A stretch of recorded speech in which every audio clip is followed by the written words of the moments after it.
Monday morning hit me like a freight train carrying nothing but regret and instant coffee. I sat at my kitchen table, staring at my laptop screen through eyes that felt like they'd been sandblasted. The company-wide email glowed mockingly at me. Welcome our new project coordinators, starting salary $85,000. I made $62,000 after 8 years with Harren Consulting Group. Morning, honey. Lara breezed past me in her power suit, the one that cost more than my monthly salary. She grabbed her travel mug without looking at me. Don't forget to pick up the dry cleaning. Sure thing, I muttered, right after I figure out why the new hires make more than your husband. She paused, one perfectly manicured hand on the door handle. Company policy, Miles. Merit-based compensation. Her smile could have frozen hell over. Maybe if you showed more initiative. The door clicked shut behind her, leaving me alone with my wounded pride and lukewarm coffee. I used to be her hero. Now I was just another line item in her budget. My name is Miles Harren, and I used to think I knew my wife. Lara and I built Harren Consulting together 5 years ago. Well, technically, her father's money built it, but I did the grunt work, project management, client relations, keeping the lights on while she networked with the country club crowd. We were supposed to be partners.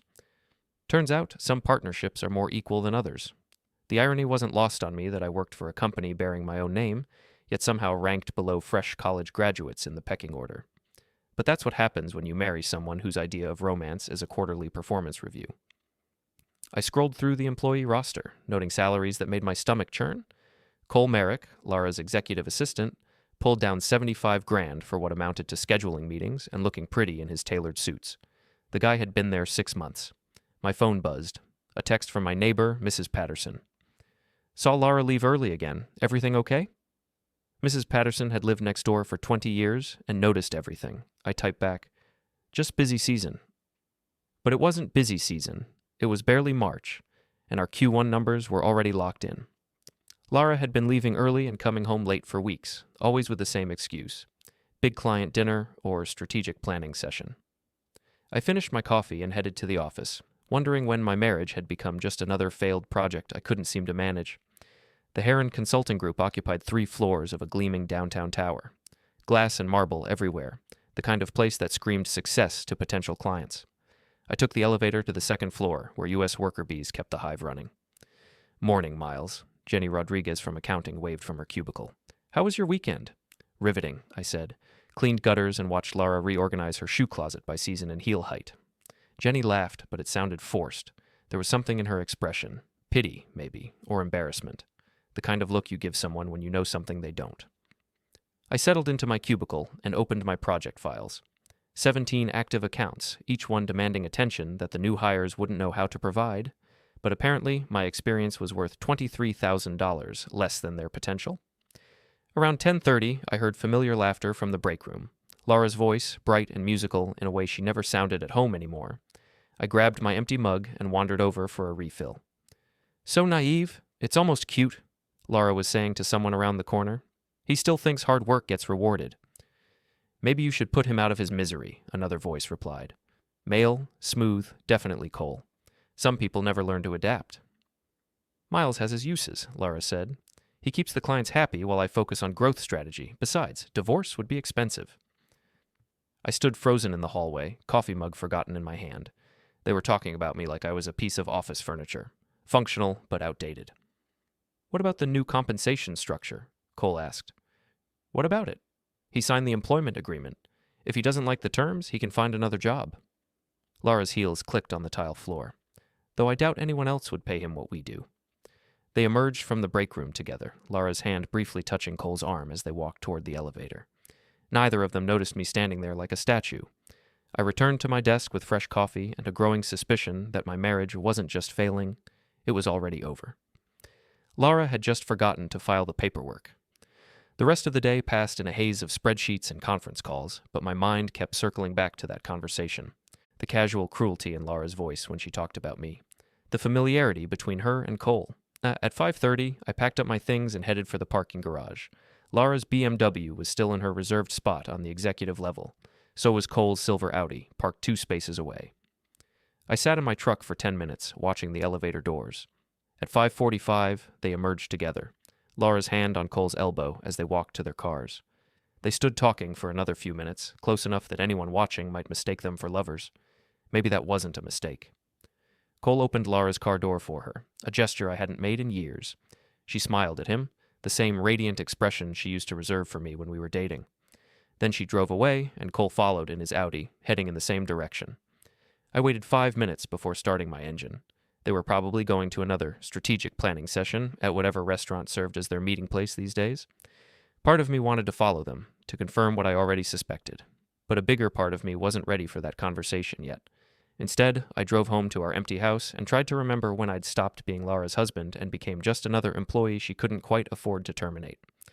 Before we dive deeper into this story, I have one small request.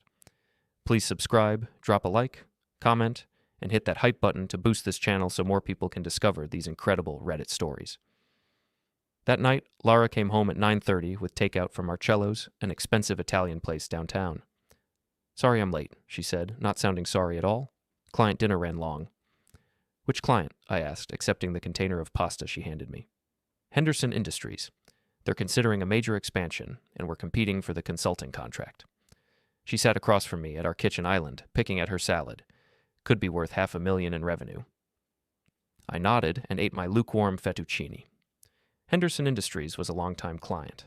I'd worked on 3 projects with them over the past 2 years, and their CFO had mentioned at our last meeting that they were scaling back consulting expenses for the next fiscal quarter.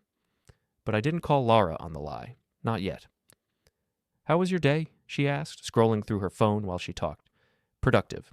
Finished the Morrison proposal and started preliminary work on the Garrett account." I watched her face for any reaction. "Cole mentioned you might need help with the Henderson presentation." "Cole talks too much," she said without looking up from her screen. "I can handle Henderson myself." After dinner, Lara disappeared into her home office to review contracts. I cleaned up the kitchen and tried to watch television, but my mind kept wandering. The woman upstairs, working late into the night, felt like a stranger wearing my wife's face. Around midnight, I heard her office door close and her footsteps on the stairs. She paused in the living room doorway. "I'll be in early tomorrow," she said. "Another Henderson meeting." "On a Tuesday?" "Big clients don't follow normal schedules, Miles. You'd understand if you worked with accounts that size." The dismissal stung, but I kept my expression neutral. "I'll try to remember that." She went upstairs, and I heard our bedroom door close. By the time I got to bed 20 minutes later, she was already asleep, or pretending to be. I lay in the darkness, listening to her breathing and wondering how long she'd been lying to me. The Henderson story was fabricated, which meant she'd spent the evening somewhere else, probably with someone else. The smart move would be to confront her directly, ask the hard questions, and demand honest answers. But something held me back. Maybe pride, maybe fear, maybe the stubborn hope that I was wrong about everything. Instead, I made a different decision. If Lara wanted to play games, I'd learn the rules. But I wouldn't be playing to lose. Tomorrow, I'd start paying closer attention to my wife's schedule, and to Cole Merrick's unusual interest in strategic planning sessions. After all, I was a project manager. Research and documentation were part of my skill set. Time to start a new project. Tuesday morning arrived with the kind of gray drizzle that made everything look like a crime scene. I sat in my truck across from Marcello's restaurant, sipping gas station coffee and feeling like a discount private investigator. Lara had left the house at 7:30, claiming another early Henderson meeting. But Henderson Industries didn't open until 8:30, and their offices were in the opposite direction from downtown. At 8:15, Cole's silver Audi pulled into Marcello's parking lot. He sat in his car for 5 minutes, checking his phone and adjusting his tie in the rearview mirror. Nervous energy, like a man preparing for something important. Lara's BMW arrived at 8:21. She parked 3 spaces away from Cole, and they entered the restaurant separately, maintaining the pretense that this was a coincidence. I waited another 10 minutes, then walked inside. Marcello's was dimly lit, with red leather booths and the kind of atmosphere that encouraged intimate conversations. The hostess seated me at a corner table with a clear view of the dining room. Lara and Cole sat in a booth near the back, their heads close together over coffee and pastries. From a distance, they looked like any other business associates discussing quarterly projections. But I noticed the way Lara laughed at Cole's jokes, how her fingers lingered when she handed him documents, the way he looked at her when she wasn't watching. I ordered breakfast and took pictures with my phone, trying to look like I was checking emails. The photos weren't particularly incriminating, just 2 coworkers having a meeting. But the body language told a different story. They spent 45 minutes at Marcello's before leaving separately again. Cole headed toward the office while Lara drove in the opposite direction, probably to create the illusion that she was coming from a client meeting. I followed Cole back to the office, staying 3 cars behind in traffic. He parked in his usual spot and walked into the building like he owned the place. Confident, relaxed, completely unaware that his breakfast companion's husband had been watching from across the restaurant. I waited until 9:30 before going inside, giving myself time to process what I'd seen. The meeting itself wasn't proof of an affair, but combined with yesterday's overheard conversation, it painted a clear picture. My wife was having breakfast dates with her assistant while lying to me about client meetings. "Morning, Miles," Jenny called out as I passed her desk. "You look tired." "Long night," I said. "Lara had me reviewing contracts until midnight." Jenny's expression shifted slightly, that same look of pity I'd noticed yesterday. "She works you pretty hard." Someone has to keep the ship running while she focuses on big-picture strategy. I settled into my cubicle and opened my computer, but my mind was elsewhere. If Lara was having an affair with Cole, how long had it been going on? Were other people in the office aware of it? Was I the only one who didn't know? Around 10:30, Lara emerged from the elevator with her briefcase and that satisfied smile she wore after successful client meetings. She walked past my cubicle without acknowledgement, heading for her corner office on the executive floor. Cole appeared 5 minutes later, carrying a stack of files and wearing the same confident expression. He nodded at me as he passed, a casual gesture that felt loaded with significance now that I knew about their breakfast meeting. I spent the morning working on legitimate projects, but part of my attention stayed focused on the executive floor. Through the glass walls, I could see Lara and Cole meeting in her office twice, their conversations animated and friendly. Normal boss-employee interactions or something more? At lunch, I drove to an electronics store downtown and bought a small GPS tracker, the kind worried parents use to monitor teenage drivers. The device was about the size of a matchbox, with a magnetic base and a battery life of 2 weeks. Back at the office, I waited until Lara left for her afternoon appointments, then took the elevator to the executive parking level. Her BMW sat in its reserved spot, gleaming under the fluorescent lights. I attached the tracker to the underside of her rear bumper, hidden behind the license plate mount. The whole operation took 30 seconds. If anyone had seen me, it would have looked like I was checking her tire pressure or picking up something I'd dropped. But the parking level was empty, and the security cameras were focused on the entrance rather than individual vehicles. That evening, I downloaded the tracking app on my phone and created an account. A small red dot appeared on the map, showing Lara's BMW in the office parking garage. The technology felt invasive and wrong, but so did being lied to by my own wife. Lara came home at 6:30 with Chinese takeout and another story about difficult clients. "The Morrison project is getting complicated," she said, unpacking containers of kung pao chicken and fried rice. "They want to expand the scope without increasing the budget." Morrison was one of my accounts. Their project had been running smoothly for 3 months with no scope changes or budget concerns, but I nodded and made sympathetic noises while we ate dinner. "I might need to work late tomorrow," Lara continued. "Maybe grab dinner with the Morrison team to smooth things over." "Want me to join you? I know their requirements better than anyone." "That won't be necessary. This is more about relationship management than technical details." She smiled, but it didn't reach her eyes. "You understand." After dinner, Lara retreated to her office again while I loaded the dishwasher and tried to process the day's revelations. The GPS tracker felt like crossing a line, but what choice did I have? Direct confrontation would only lead to more lies, and I needed to understand the full scope of what I was dealing with. Around 9 o'clock, I heard Lara's office door open and her footsteps on the stairs. "I'm going out for a bit," she called from the foyer. "Need to pick up some documents from Cole's apartment. Work stuff?" My heart rate spiked, but I kept my voice casual. "This late? He lives downtown, and I'll be driving past anyway. Won't take long." The front door closed, and I heard her car start in the driveway. I waited 60 seconds, then opened the tracking app on my phone. The red dot was moving west toward downtown, just as Lara had said.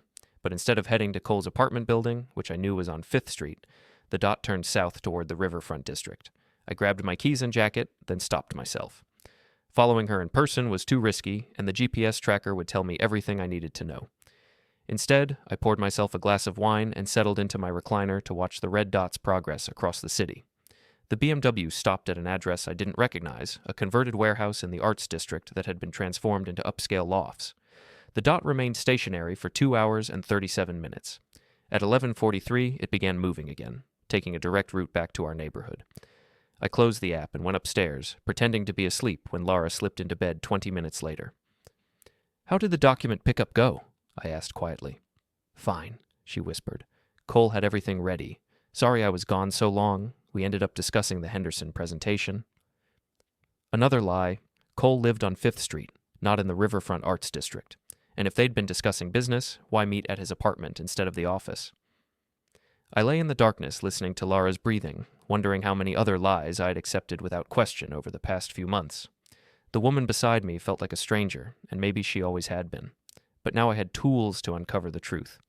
The GPS tracker was just the beginning. Tomorrow, I'd start building a more complete picture of my wife's extracurricular activities. And once I understood exactly what I was dealing with, I'd decide how to respond. After all, I'd learned a few things about strategy and planning during my 8 years in project management. It was time to start applying those skills to my personal life. The game was just beginning. Wednesday brought unseasonably warm weather and a text message that changed everything. I was reviewing quarterly reports when my phone buzzed with a notification from Jenny in accounting. Can you stop by my desk when you get a chance? Need to discuss some expense irregularities. Jenny Rodriguez had been with the company since the beginning, back when we operated out of a rented office above a pizza shop. She was thorough, discreet, and had the kind of institutional memory that made her invaluable. If Jenny wanted to discuss irregularities, something was seriously wrong. I found her at her desk, surrounded by printouts and looking uncomfortable. What's going on? I asked, pulling up a chair. She glanced around the office, then leaned closer. I probably shouldn't be showing you this, but some of these expenses don't make sense. She handed me a stack of credit card statements and receipts. Executive account charges for the past 3 months? Look at the restaurant expenses. I scanned the documents, noting frequent charges at upscale establishments around the city. Marcello's appeared regularly, along with several hotels and a high-end wine bar called Vintage. The amounts were substantial. Dinners for 2 at places that charged $50 per entree. Client entertainment? I suggested, though the frequency seemed excessive. That's what I thought initially. But look at this. Jenny pulled out another sheet. These are the client entertainment expenses submitted for tax purposes. They don't match the credit card charges. She was right. The official client entertainment log showed maybe a third of the restaurant expenses that appeared on the corporate card. Either Lara was terrible at record keeping, or she was using company funds for personal expenses. There's more, Jenny continued. Travel expenses that don't correspond to any business trips I can find. Hotel charges for nights when she was supposedly working late at the office. My stomach tightened as I reviewed the hotel receipts. The Riverside Inn appeared multiple times, always for single nights, always charged to the corporate account as client accommodations. Have you mentioned this to anyone else? Not yet. I wanted to talk to you first, since... She trailed off, looking embarrassed. Since what? Since you're her husband, and these expenses started around the time Cole was hired. The implication hung in the air between us. Jenny suspected what I was beginning to understand, that Lara was using company money to fund an affair. What do you need from me? I asked. Officially? Nothing. I'll have to report the discrepancies to the board eventually. She paused. Unofficially? I thought you should know before this becomes a bigger problem. I thanked Jenny and returned to my desk with photocopies of the expense reports. The evidence was circumstantial, but damning. Lara wasn't just cheating on me. She was embezzling company funds to do it. That afternoon, I drove to the Riverside Inn, a boutique hotel in the Arts District about 6 blocks from the loft where Lara had spent Monday evening. The lobby was elegant but understated, the kind of place that catered to discreet business travelers and people who valued privacy. I'm trying to reach my wife, I told the desk clerk, showing him my driver's license. Lara Harren. She's been staying here occasionally for business meetings. The clerk, a young man with carefully styled hair and a sympathetic expression, checked his computer. I'm sorry, sir, but I can't discuss guest information without proper authorization. I understand. It's just that she mentioned meeting clients here, and I wanted to send flowers to her room for our anniversary. He smiled but shook his head. Hotel policy. I'm sure you understand. I did understand.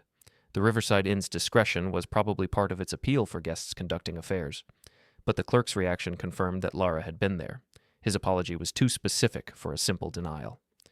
I spent the rest of the afternoon researching the other locations from the expense reports. Vintage Wine Bar was 3 blocks from Cole's apartment building. Marcello's was equidistant between the office and the Riverside Inn. The geography told a story of carefully planned meetings and convenient locations.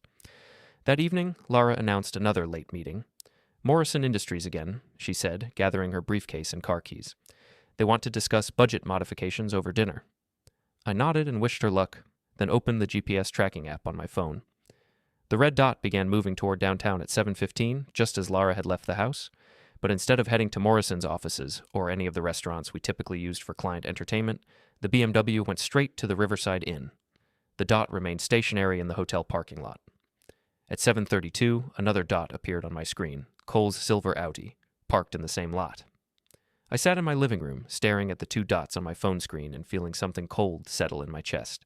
This wasn't speculation anymore. My wife was having an affair with her assistant, using company money to fund their meetings and lying to me about it every single day.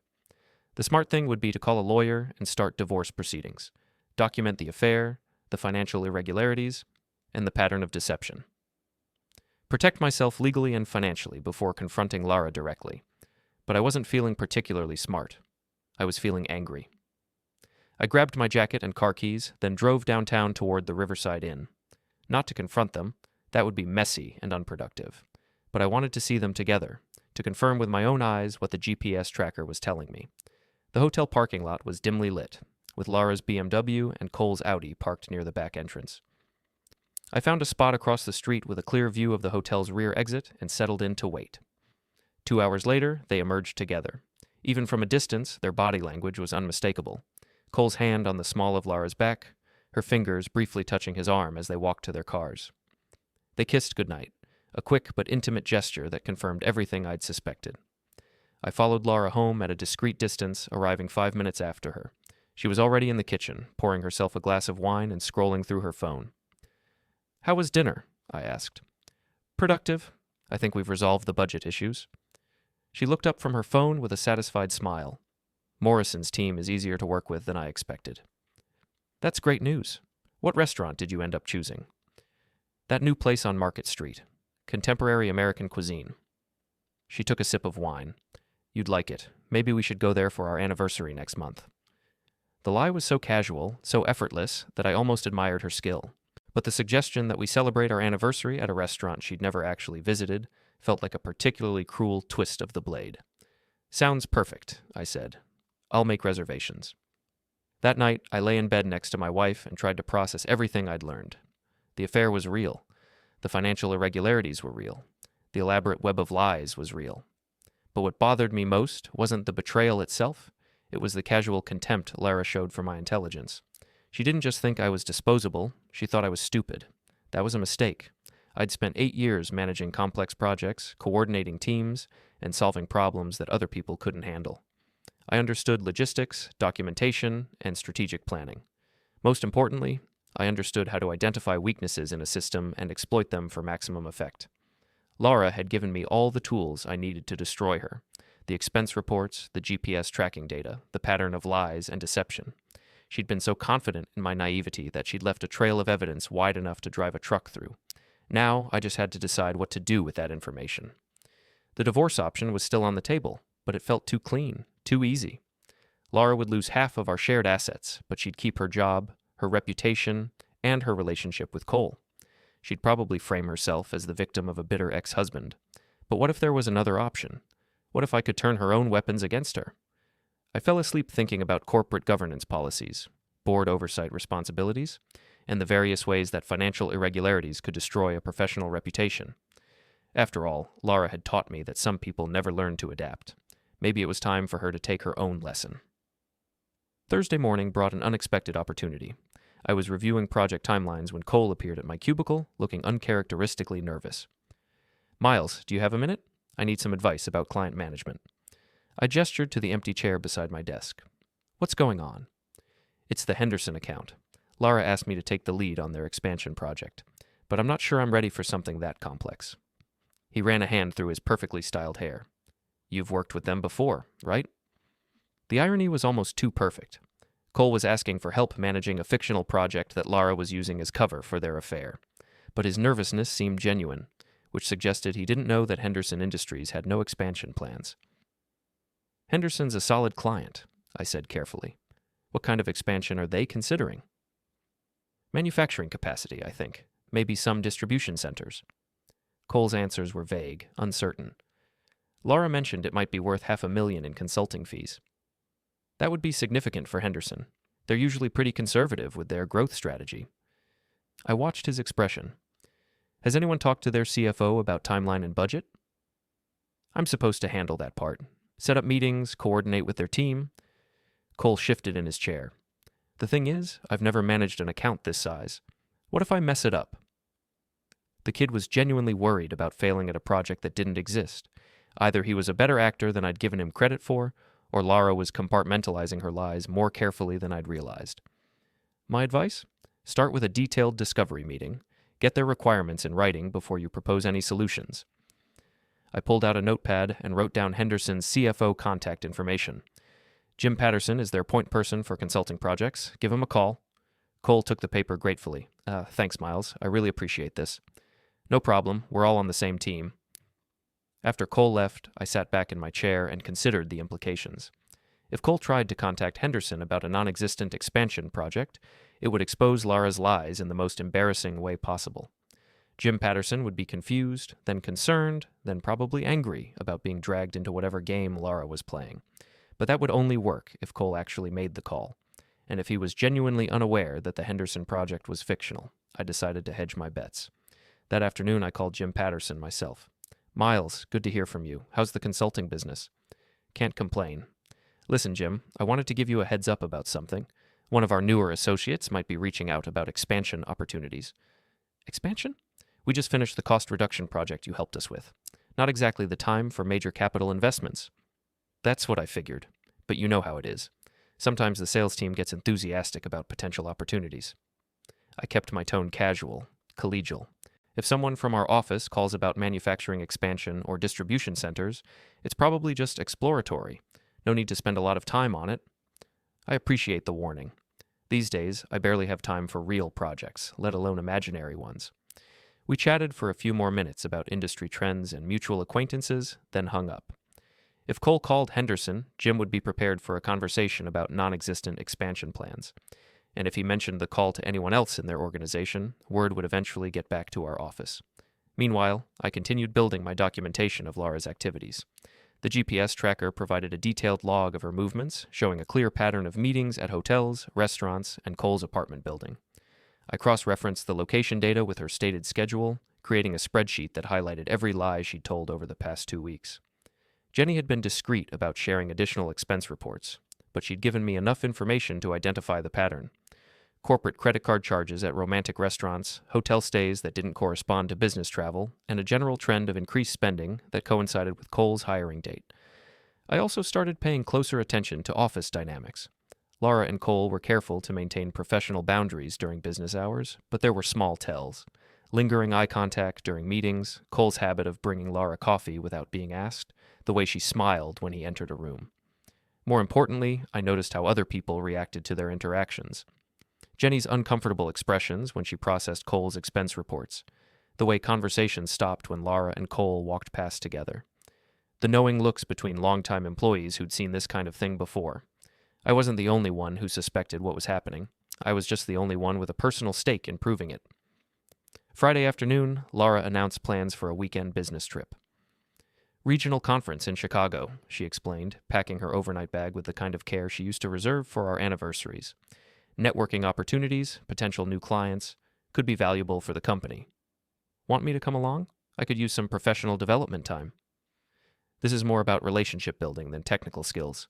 Besides, someone needs to keep an eye on things here. She zipped up her bag and checked her appearance in the hallway mirror. I'll be back Sunday evening. After she left, I checked the GPS tracker. The BMW was heading toward the airport, just as she'd claimed. But instead of parking in long-term parking, the dot stopped at the terminal pickup area for exactly 4 minutes, just long enough to collect a passenger. Then it turned around and drove back toward downtown. I grabbed my jacket and followed at a distance, watching the red dot navigate through Friday evening traffic toward the riverfront district. The BMW parked outside an upscale hotel I didn't recognize, the kind of place that advertised weekend packages for couples seeking romantic getaways. Cole's Audi appeared in the same parking lot 20 minutes later. I drove home and poured myself a substantial glass of whiskey, then sat on my back porch and tried to process the magnitude of Lara's deception. She wasn't just having an affair, she was planning elaborate romantic weekends while telling me she was traveling for business. The GPS tracker would provide a complete record of their weekend activities: hotel stays, restaurant visits, maybe even shopping trips to buy each other gifts with company money. By Sunday evening, I'd have enough evidence to destroy both of their careers and reputations. But I was starting to think bigger than simple exposure. Lara had built her success on careful image management, strategic networking, and the ability to present herself as a trustworthy business leader. Her father's connections had opened doors, but her reputation for professionalism had kept them open. What would happen if that reputation was systematically dismantled? Not through gossip or rumors, but through documented evidence of financial irregularities, ethical violations, and abuse of corporate resources? The board of directors took fiduciary responsibility seriously. Clients expected their consultants to maintain the highest standards of professional conduct. Industry colleagues valued integrity above almost everything else. Lara had given me the tools to attack all three pillars of her professional life simultaneously.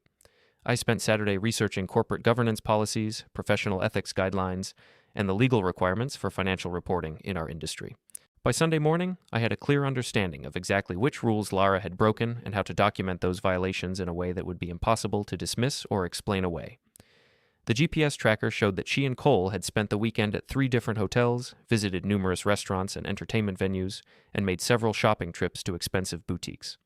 All of it funded by corporate credit cards and disguised as business expenses. Sunday evening, Lara returned home with shopping bags from Chicago and stories about productive networking sessions.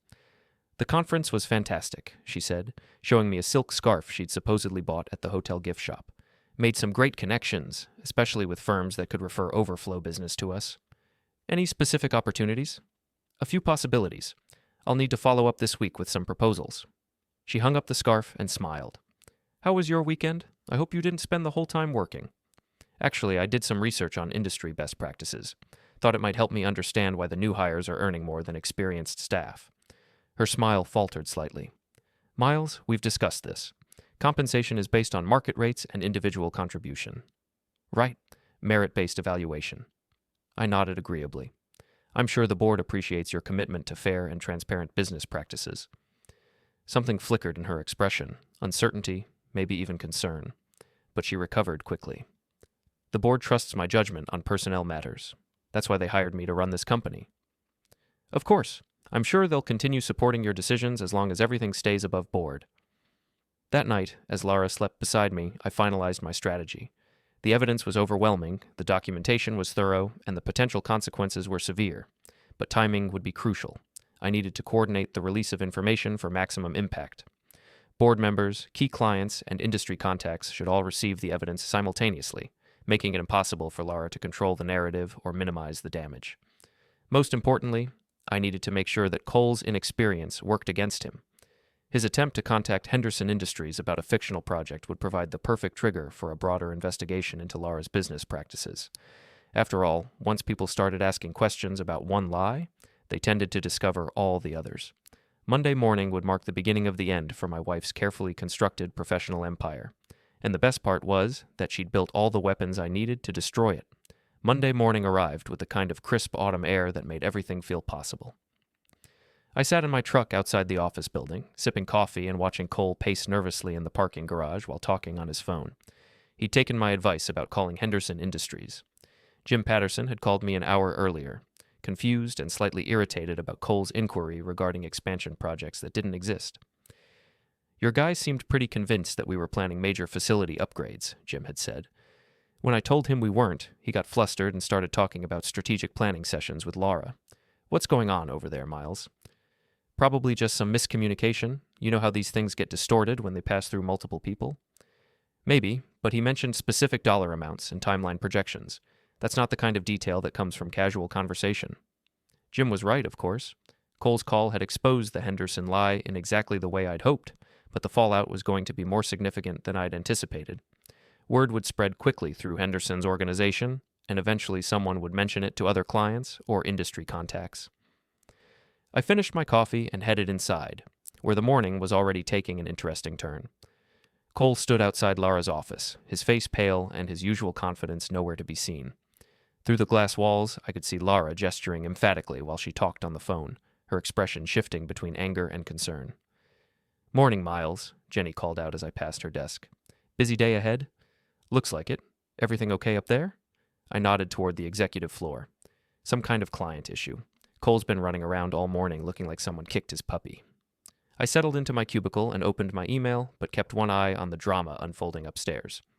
Lara's phone conversation continued for another 20 minutes, punctuated by increasingly animated gestures. When she finally hung up, she summoned Cole into her office and closed the door. Their meeting lasted 45 minutes. I couldn't hear the conversation, but their body language told the story. Cole defensive and apologetic, Lara alternating between frustration and damage control mode.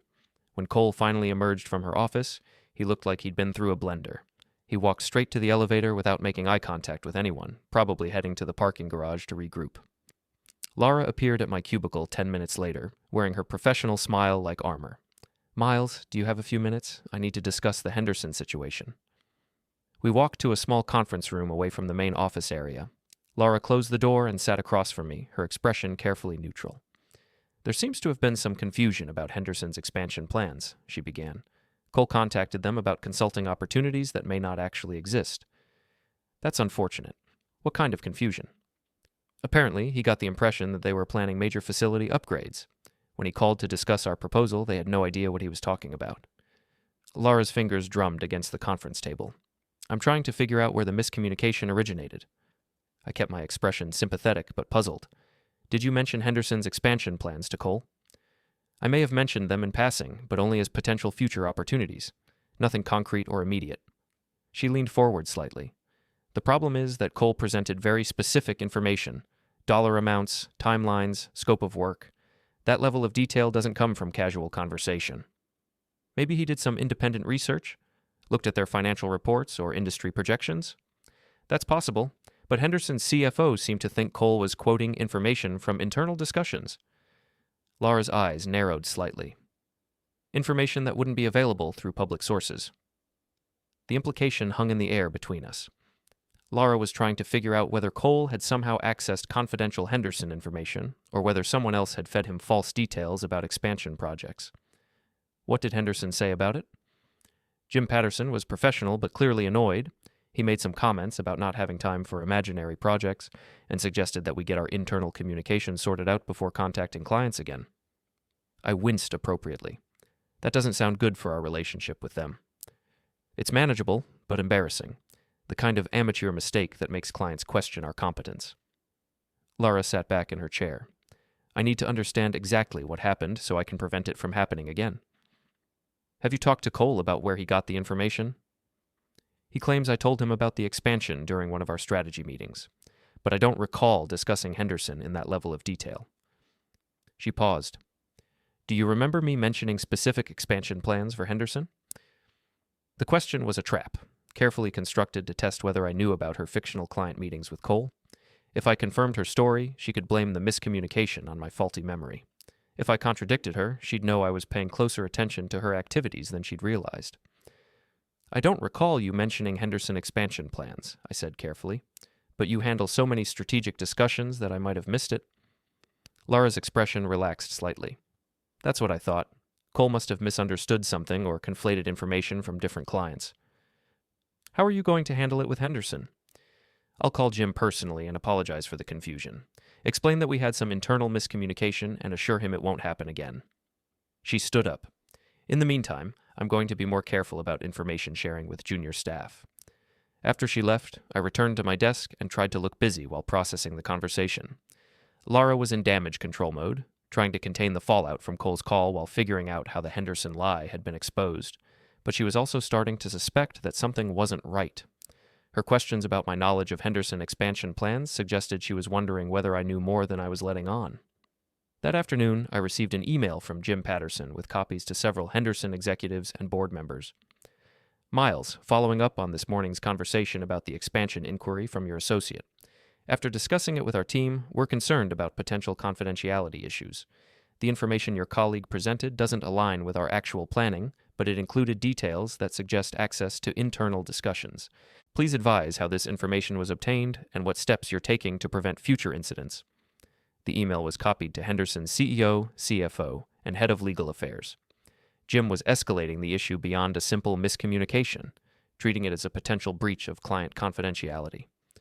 I forwarded the email to Lara with a brief note. "Looks like the Henderson situation is getting more serious. Let me know if you need help managing the client relationship." 20 minutes later, Lara called an emergency meeting with the senior staff. Cole was notably absent. "We have a situation that requires immediate attention," she announced to the assembled group. "One of our associates contacted Henderson Industries about expansion projects based on inaccurate information. Henderson is now questioning our internal controls and information security." Jenny raised her hand. "What kind of inaccurate information?" "Specific details about facility upgrades and budget allocations that don't correspond to Henderson's actual plans." Lara's voice was steady, but I could see the tension in her shoulders. "They're concerned that we may have accessed confidential information inappropriately." "How is that possible?" asked Tom from Business Development. "We only know what clients tell us directly." "That's what we need to determine. I want everyone to review any recent communications with Henderson and document exactly what information we've received from them." Lara looked around the room. "If anyone has had conversations about expansion plans or facility upgrades, I need to know immediately." The meeting continued for another 30 minutes, with Lara trying to piece together how Cole had obtained information about non-existent Henderson projects. But the more questions she asked, the clearer it became that no one else had heard anything about Henderson expansion plans. After the meeting, I returned to my desk and opened the GPS tracking app. Cole's Audi was parked outside a bar called Murphy's Tavern, about 10 minutes from the office. He'd been there for 2 hours, probably drinking away his embarrassment and trying to figure out how his career had suddenly gone sideways.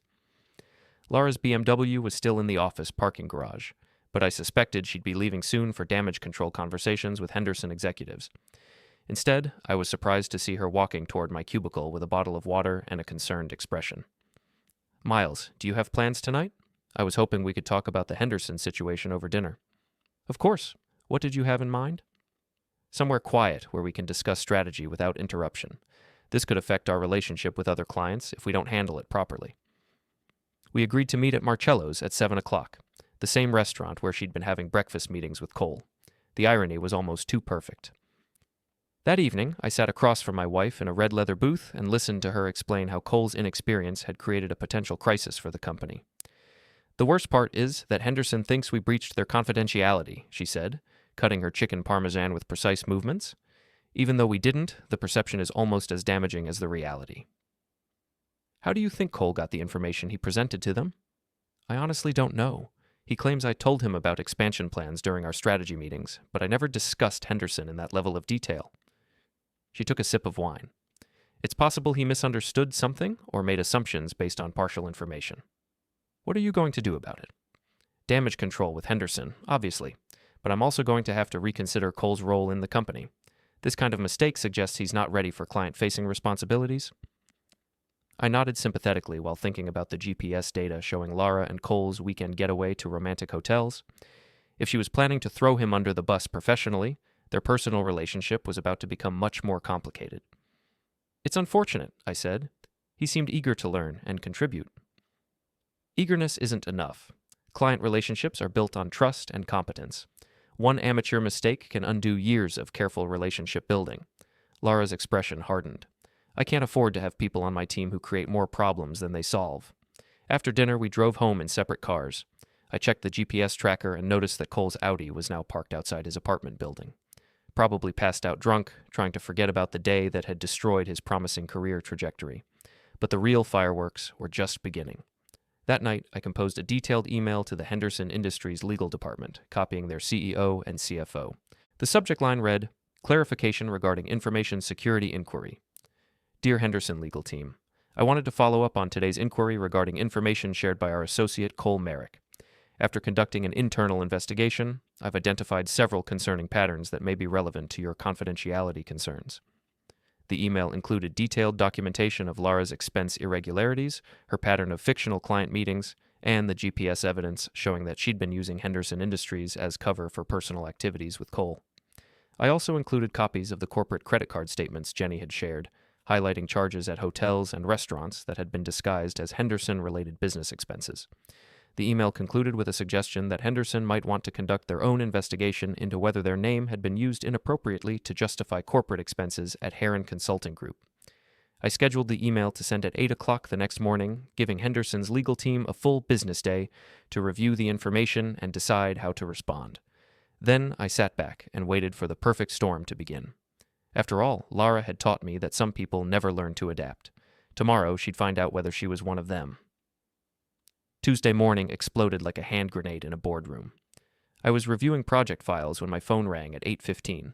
Henderson Industries legal counsel, Maria Santos, sounded like she'd been drinking espresso and reviewing contracts since dawn. Mr. Harren, thank you for your email regarding the information security concerns. We need to schedule an immediate meeting to discuss the documentation you've provided. Of course, when would be convenient? This morning, if possible. We're treating this as a priority matter given the potential implications for our business relationship. We arranged to meet at Henderson's offices at 10 o'clock. I hung up and checked my email, noting that Maria had already forwarded my message to Henderson's CEO, CFO, and head of procurement. The dominoes were starting to fall. At 9:30, Lara appeared at my cubicle looking frazzled.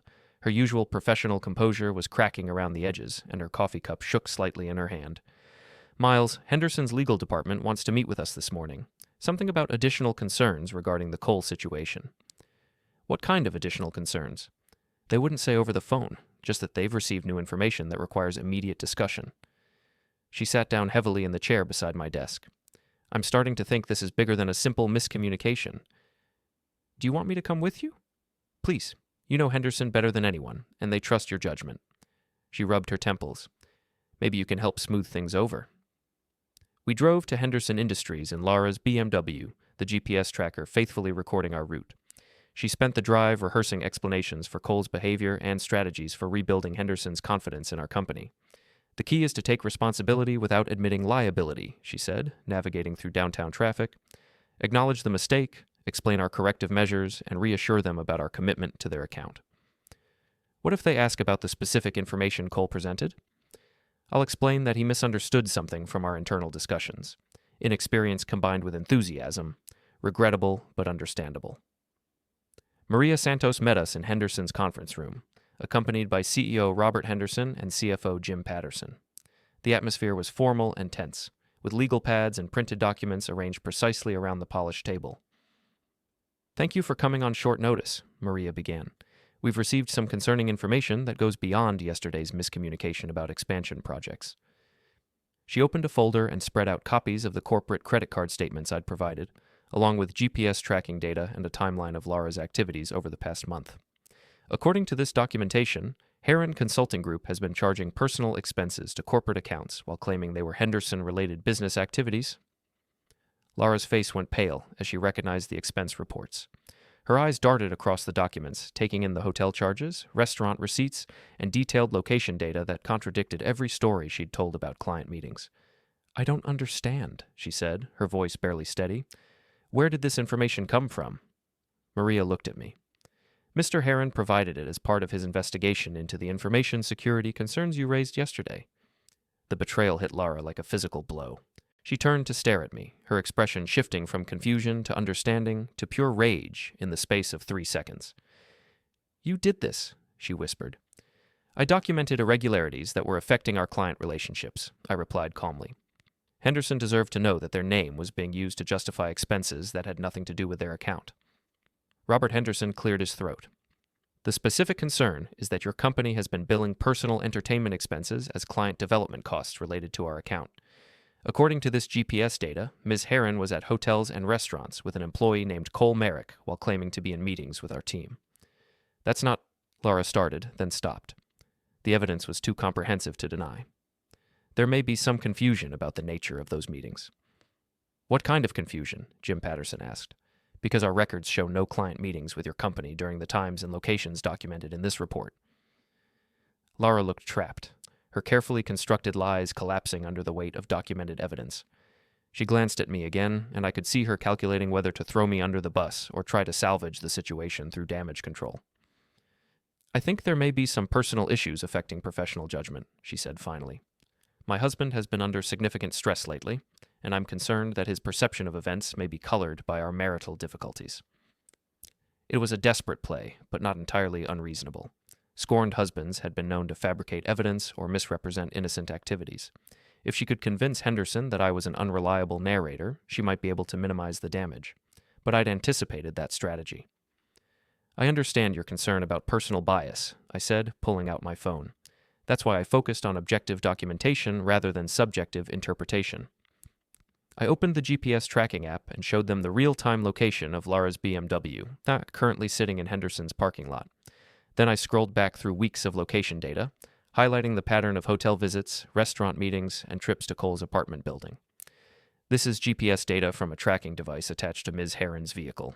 The locations and timestamps are independently verifiable through hotel records, restaurant receipts, and corporate credit card statements.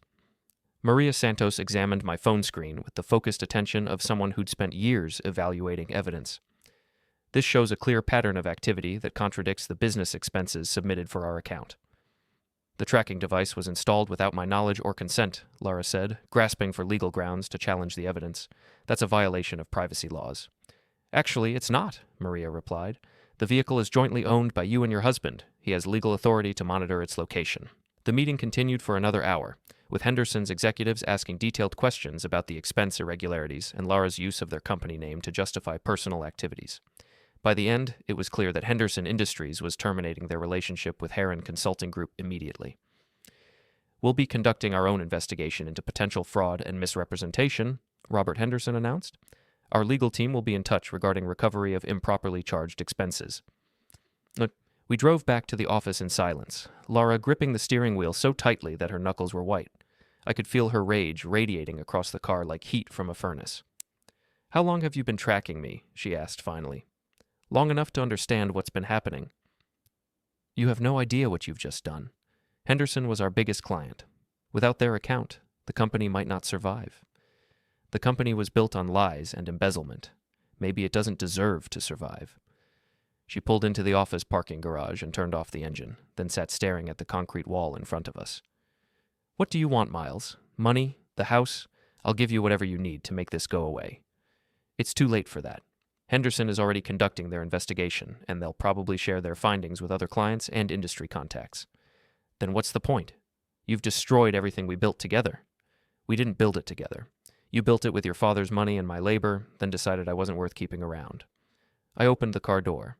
"I just made sure you couldn't dispose of me quietly." That afternoon, word of Henderson's investigation spread through the office like wildfire. Clients started calling with questions about their accounts.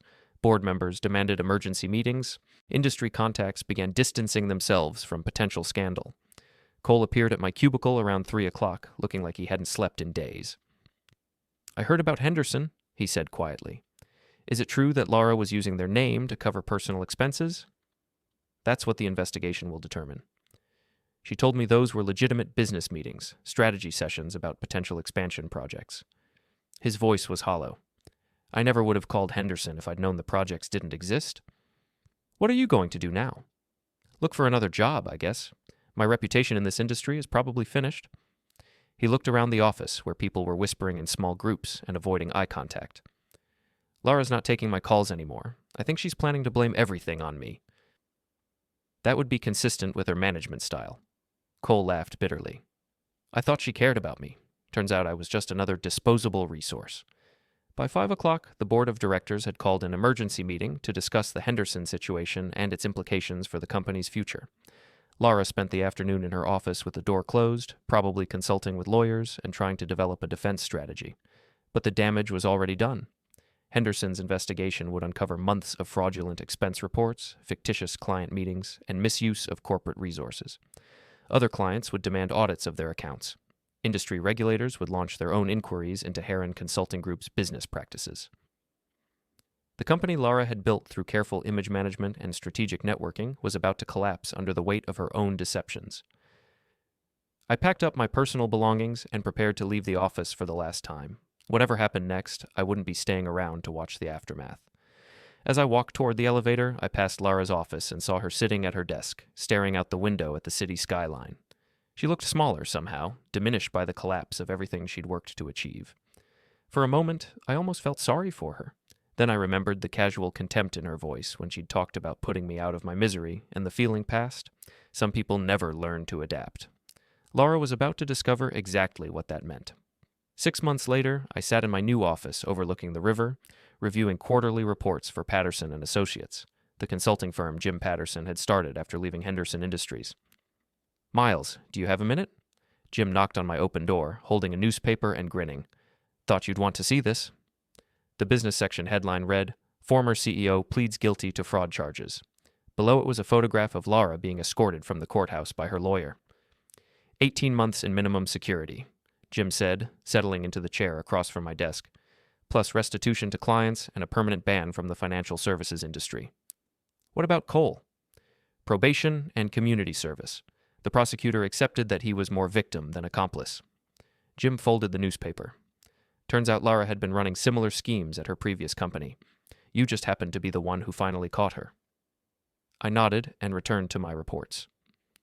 Harren Consulting Group had dissolved within 3 months of the Henderson investigation. Its clients scattered to competitors and its reputation permanently destroyed. The office building where I'd spent 8 years was now occupied by a tech startup that specialized in data security. Any regrets? Jim asked. About what? Bringing down your own wife's company. That couldn't have been easy. I looked out at the river, where afternoon sunlight sparkled on the water like scattered diamonds. She made her choices, I said finally. I just made sure she lived with the consequences. Jim left me alone with my work and my thoughts. Outside, the city hummed with the energy of people building careers, managing relationships, and making the small decisions that would define their futures. Some of them would learn to adapt when circumstances changed. Others would discover that company policy applies to everyone, even the people who think they wrote the rules.